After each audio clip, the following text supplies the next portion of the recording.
Pada tanggal 29 Maret 1772, seorang ilmuwan terkenal Swedia meninggal dengan damai. Sebelum meninggal, dia menulis surat kepada teman-temannya mengatakan bahwa dalam 27 tahun kematiannya, saya telah beberapa kali meninggalkan tubuh fisik di dunia manusia, menjadi raga roh yang keluar dari tubuh dan masuk keluar dari dunia roh. Kali ini akan menjadi waktu bagi saya untuk sepenuhnya meninggalkan dunia ini karena saya telah memenuhi misi saya. Setelah mendengarkan penggalan surat ini, yakin sebagian orang pasti akan berpikir, tongkat ajaib dari mana lagi nih mulai ngoceh tidak karuan? Sebagai informasi, maksud tongkat ajaib di sini merujuk pada penipu yang mengaku memiliki kekuatan magis atau kemampuan luar biasa atas nama agama untuk menipu demi kepentingan pribadi. Tapi yang diperkenalkan mata ketiga hari ini tidak ada hubungannya dengan tongkat ajaib. Dia dinobatkan sebagai tokoh terbesar dan paling luar biasa dalam sejarah Eropa Barat, seorang ilmuwan, filsuf, mistikus dan teolog Swedia yang terkenal, bahkan setenar fisikawan Inggris Sir Isaac Newton. Karyanya setelah kepergiannya bahkan masih tersimpan di British Museum. Dia pernah beberapa kali mengunjungi dunia bawah, meninggalkan catatan dan ramalan yang luar biasa tentang masa depan umat manusia. Salam sehat sejahtera pemirsa setia mata ketiga. Hari ini kita akan bincang-bincang sejenak tentang Things Heard and Seen atau Heaven and Hell, Emanuel Swedenborg. Emanuel Swedenborg lahir di Stockholm, Swedia pada tahun 1688, putra kedua dalam keluarga. Ayahnya adalah seorang profesor universitas sekaligus pendeta. Swedenborg mendaftar di Universitas Uppsala pada tahun 1699 di usia 11 tahun. Pada usia 21 tahun, dia pergi ke Inggris untuk studi lanjutan. Di sana dia melanjutkan studi fisika dan astronomi, kemudian beralih ke kosmologi, matematika, anatomi, ekonomi, metalurgi, geologi, dan kimia. Pada tahun 1720, di usianya yang ke-32 tahun, Swedenborg menerbitkan buku pertamanya Chemistry. Pada tahun 1734, dia kembali menerbitkan mahakarya filosofinya, Philosophical and Mineralogical Works. Bisa dikata, sebelum usia 58 tahun, Swedenborg berkelana di lautan sains dan dianggap sebagai salah satu ilmuwan paling berpengetahuan di Eropa. Ini juga yang menyebabkannya dibenci oleh banyak ilmuwan ketika dia mulai menyelami dunia spiritual. Pada saat itu, beberapa ilmuwan bahkan mengatakan bahwa Swedenborg yang mereka kagumi telah mati. Sejak kecil, Swedenborg memiliki kebiasaan mencatat alam mimpinya. Menurut catatannya di Journal of Dreams, bahwa antara 1743 dan 1744, Swedenborg kerap mengalami beberapa mimpi yang misterius, di mana dalam mimpinya itu terdengar suara yang bertanya kepadanya, "Apakah kau sudah siap dengan misimu?" Mimpi ini membuat bingung Swedenborg, dan arti dari mimpi tersebut terjawab pada suatu hari di tahun 1745. Pada April 1745, Swedenborg ke sebuah restoran di London, Inggris. Dia adalah pelanggan tetap restoran ini, dan pada hari itu, dia memesan beberapa makanan favoritnya seperti biasa dan menunggu pesanannya di meja. Pada saat itu, dia tiba-tiba melihat seberkas cahaya yang menyilaukan di depannya dan nyaris membuatnya pingsan saking silaunya. Di tengah cahaya itu, sesosok makhluk misterius berjubah putih berjalan perlahan dan berkata kepada Swedenborg, "Jangan takut, saya adalah utusan yang datang untuk menyampaikan pesan. Kau akan diberikan misi suci, yaitu pergi ke dunia roh. Sesampainya di sana, catat segala sesuatu yang kamu alami dan saksikan, kemudian sampaikan ke dunia." Usai berbicara, utusan itu pun lenyap bersama dengan cahaya putih yang menyertainya. Setelah sadar kembali, Swedenborg bertanya kepada pemilik dan pelayan restoran, apakah mereka melihat pemandangan barusan. Mereka pun memandang Swedenborg dengan tatapan aneh dan berkata, "Tidak ada yang terjadi barusan." Sejak itu, Swedenborg tiba-tiba saja memiliki kekuatan khusus, dapat menggunakan kekuatan pikirannya untuk mengendalikan rohnya, meninggalkan tubuh fisik dan bepergian dengan bebas di dimensi lain. Pada saat itulah, dia baru tahu bahwa apa yang kita anggap sebagai kematian itu tidak lebih dari kesadaran yang meninggalkan tubuh, sementara jiwa prima masih ada. Pada tahun 1747, Swedenborg seorang jenius di dunia sains pensiun. Pada tahun-tahun terakhirnya, dia berhenti melakukan penelitian ilmiah dan menghabiskan banyak waktunya untuk menuliskan pengalaman perjalanannya pulang pergi antara surga neraka dan dunia manusia. Namanya tiba-tiba terkenal. Jelas pada awalnya tidak ada yang percaya dengan pengalaman spiritual Swedenborg. Orang-orang merasa otaknya mungkin error karena selalu melakukan penelitian setiap hari. Hal pertama yang membuat Swedenborg terkenal adalah kebakaran di Stockholm, ibu kota Swedia. Keluarga Swedenborg tinggal di Stockholm. Suatu hari di bulan Juli 1759, Swedenborg pergi ke rumah seorang teman di Gothenburg. Baru tiba di rumah temannya, sang teman langsung menyajikan makanan mewah dan mengundang Swedenborg untuk makan siang bersama. Tapi saat sedang makan, wajah Swedenborg tiba-tiba menjadi pucat dan seakan bergumam, "Celaka, ada kebakaran di Stockholm dan apinya akan menjalar ke rumahku." Melihat gelagat itu, temannya pun berpikir Swedenborg mungkin mengalami gejala histeria karena kelelahan akibat perjalanan panjang. Namun saat itu roh Swedenborg sudah meninggalkan tubuhnya dan dalam keadaan tidak sadarkan diri. Ketika jiwa prima Swedenborg kembali, dia berkata kepada temannya, "Hampir saja, untung kobaran api itu padam tidak jauh dari rumahnya." Temannya saat itu masih ragu-ragu dan tidak begitu yakin dengan kicauan Swedenborg. Dia memang pernah mendengar dari Swedenborg bahwa dia memiliki kemampuan roh meninggalkan tubuhnya. Tapi kota Gothenburg berjarak 500 km dari Stockholm. Ini kan sangat aneh. Penyebaran informasi pada abad ke-18 ketika itu memang sangat merepotkan. Beberapa hari kemudian, baru dapat kabar dari kota Gothenburg bahwa memang telah terjadi kebakaran langka di Stockholm dalam 1 abad terakhir. Dan kobaran api memang kebetulan membakar 3 rumah lain di depan rumah Swedenborg. Insiden itu dengan cepat menyebar ke seluruh Swedia, bahkan Eropa. Pada tahun yang sama, Swedenborg merilis buku pertamanya tentang dunia spiritual, Heaven and Its Wonders, and Hell from Things Heard and Seen, surga dan neraka dari hal-hal yang didengar dan disaksikan. Saat itu, semakin banyak orang baru memahami tentang sisi ilmuwan yang tidak diketahui ini. Pengetahuan tentang dunia spiritual.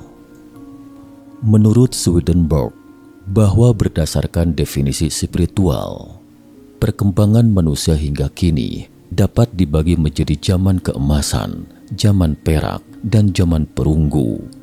Pada awal penciptaan, manusia dan dunia roh, dewa, dan malaikat dapat mengadakan kontak dengan leluasa. Ada hubungan yang bersesuaian antara langit dan bumi. Tuhan menciptakan manusia menurut wujudnya sendiri. Setahu kami, korespondensi ini sangat mirip dengan Hermetisisme. Mengutip Wikipedia, Hermetisisme adalah sebuah keyakinan agama dan filsafat yang pada pokoknya didasari oleh tulisan-tulisan Hermes Trismegistus. Keyakinan ini memengaruhi tradisi magis atau sihir, serta menjadi sebuah ajaran agama. Bagaimanapun bentuk pengaruhnya, ajaran ini berasal dari tulisan Hermes. Menurut catatan Swedenborg tentang dunia spiritual, manusia pada zaman kuno sangat sederhana. Dewa mengajari mereka berbagai keterampilan dan pengetahuan tentang cara hidup. Orang-orang pada waktu itu memiliki karakteristik alam. Mereka bisa bersama malaikat dan berkomunikasi dengan dewa. Era itu disebut zaman keemasan. Banyak penulis dan mitos klasik menggambarkannya sebagai era bersama malaikat dan manusia. Seiring berjalannya waktu, manusia secara bertahap menjadi eksternalisasi dan bersifat jasmania. Namun saat demikian, langit surgawi dan manusia masih terhubung, hanya saja tidak seerat zaman dahulu. Era ini disebut zaman perak. Belakangan kemudian, sifat alami manusia berangsur-angsur lenyap dan tidak lagi menggunakan korespondensi untuk berpikir. Era ini disebut zaman perunggu. Selepas zaman perunggu, manusia telah sepenuhnya tereksternalisasi dan bersifat jasmania, hanya peduli tentang apa yang terjadi di muka bumi, karena hal-hal tersebut dapat secara langsung merangsang sensasi eksternal dan memuaskan hasrat sementara. Kebangkitan manusia terhadap dunia roh dan hubungan dengan Tuhan juga hilang, tapi dunia roh selalu eksis. Swedenborg menulis dalam bukunya, setelah kematian, manusia masih memiliki beragam indera, ingatan, pikiran, dan emosi. Satu-satunya hanya meninggalkan tubuh fisik. Roh manusia, yaitu jiwa prima, tetap memiliki tubuh fisik setelah memasuki dimensi lain. Rasanya sama seperti di dunia fana. Namun saat demikian, jiwa prima tidak lagi terdiri dari molekul materi di dunia manusia, melainkan telah memasuki ruang dimensi yang lebih mikroskopis. Kematian sama dengan seseorang memasuki kondisi kehidupan lain dari satu kondisi kehidupan, atau memasuki ruang dimensi lain dari satu ruang dimensi, seperti halnya berpindah tempat dan akan membawa segala sesuatu yang menjadi miliknya kecuali tubuh fisik, termasuk ingatan, pikiran, kemampuan berpikir, persepsi, dan sebagainya. Swedenborg mengatakan bahwa kondisi yang dihadapi seseorang setelah kematian tergantung pada perilaku dan gaya hidupnya semasa hidup di dunia. Setiap pemikiran seseorang di dunia ini semuanya tercatat di surga. Jiwa prima yang telah meninggalkan tubuh akan mengalami 3 kondisi dan diadili menurut perilakunya semasa hidup di dunia fana. Pada kondisi pertama, jiwa prima yang baru meninggalkan tubuh fisik tidak tahu bahwa ia telah mati. Kondisi ini mirip dengan keadaan di dunia fana, terkesan seperti kondisi setelah kematian sang tokoh utama dalam film populer Ghost tahun 90-an.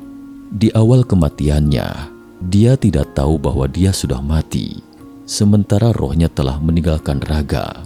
Jadi ketika protagonis pria mengetahui bahwa dia dapat menembus tubuh orang lain di kereta bawah tanah, dia pun menjadi bingung saat itu. Setelah memasuki kondisi kedua, jiwa prima telah menyadari bahwa tubuh fisiknya telah mati, dan saat demikian sepenuhnya sudah tidak sama dengan kondisi di dunia fana. Di dunia fana, orang-orang terikat dengan berbagai tempaan dan etika moral sejak kecil, dan mereka tahu bagaimana menyamar dan tahu bagaimana mulut dan hati itu tidak seragam, yaitu perkataan dan isi hati berbeda. Tahu bagaimana menunjukkan kebaikan dan cinta kasih di depan orang.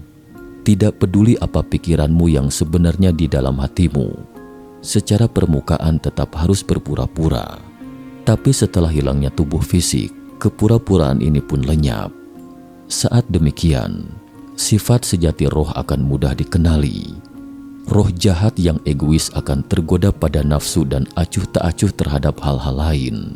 Sementara roh yang baik, penuh dengan cinta kasih dan cahaya yang dipancarkan oleh tubuh rohani juga tidak sama. Setelah tahap kedua, tubuh rohani akan memasuki kondisi ketiga, yaitu keadaan siap. Kondisi persiapan terakhir sebelum masuk ke surga atau jatuh ke neraka. Tidak semua orang akan menjalani ketiga kondisi di atas setelah kematian, kata Swedenborg. Ada orang akan langsung ditempatkan ke surga atau dibuang ke neraka.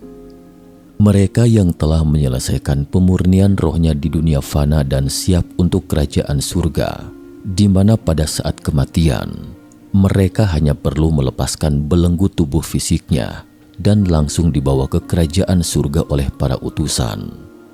Swedenborg menuturkan bahwa dia hanya melihat sejumlah kecil orang di dunia roh yang langsung naik ke surga setelah kematian. Sebaliknya, beberapa orang yang sangat jahat, kejam dan munafik semasa hidupnya akan langsung dilempar ke neraka pada saat kematian. Penghakiman di akhir dunia. Menurut interpretasi nubuat wahyu dalam Alkitab saat ini oleh kebanyakan orang Kristen, ketika akhir dunia tiba, Tuhan Yesus Kristus sejati akan membawa malaikat dan turun dalam kemuliaan di atas awan langit.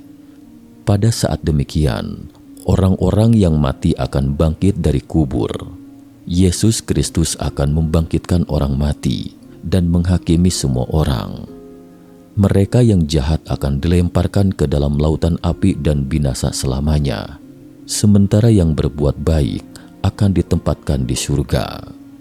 Namun Swedenborg mengatakan dalam buku The Last Judgment atau pengadilan terakhir, bahwa penghakiman terakhir tidak berarti kehancuran dunia. Pemahaman orang-orang tentang Yesus turun ke dunia itu keliru. Maksudnya di sini tidak berarti bahwa Yesus turun ke dunia, tetapi mendirikan kerajaan surga dan keyakinan baru. Menurut Swedenborg, jiwa manusia penuh dengan nafsu dan keegoisan. Semakin sedikit orang yang memasuki kerajaan surga, sementara semakin banyak orang yang masuk neraka. Jumlah yang jahat jauh melampaui jumlah yang baik.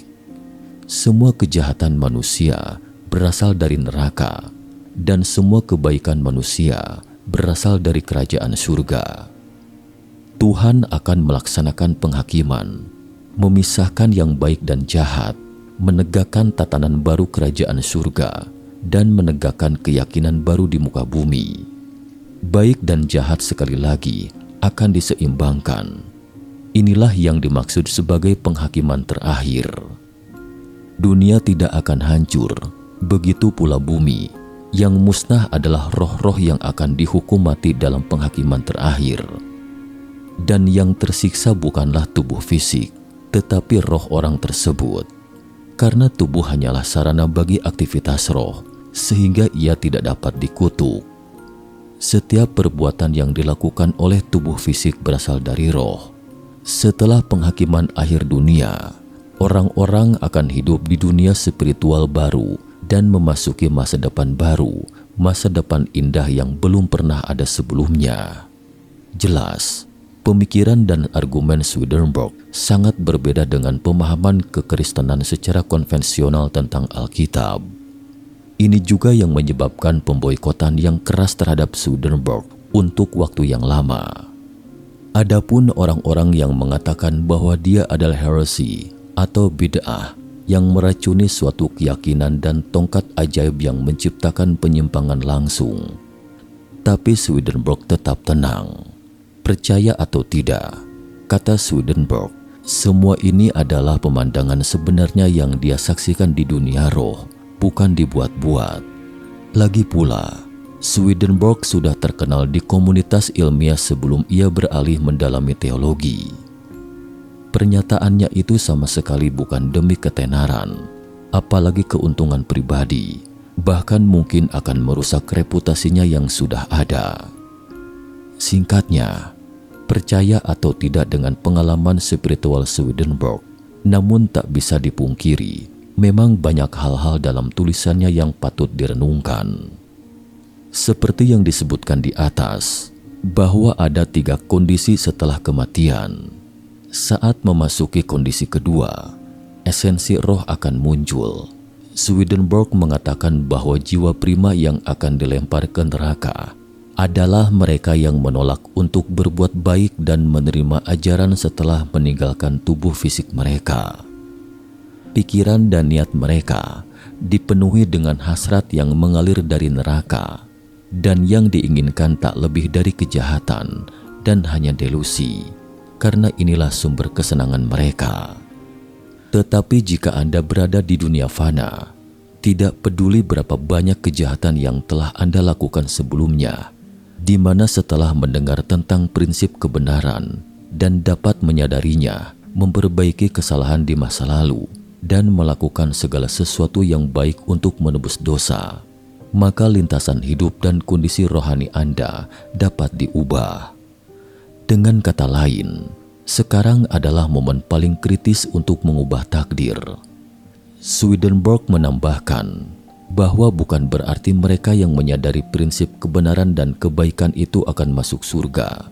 Selain dari itu juga akan mendapat tempat di surga. Hanya dengan menyadari dan telah menjalaninya, seseorang baru dapat memasuki dunia Tuhan. Menyadari dan bertindak, hargai saat ini, mungkin merupakan 2 prinsip terpenting untuk kultivasi kita di dunia manusia ini. Sekian dan terima kasih atas perhatiannya.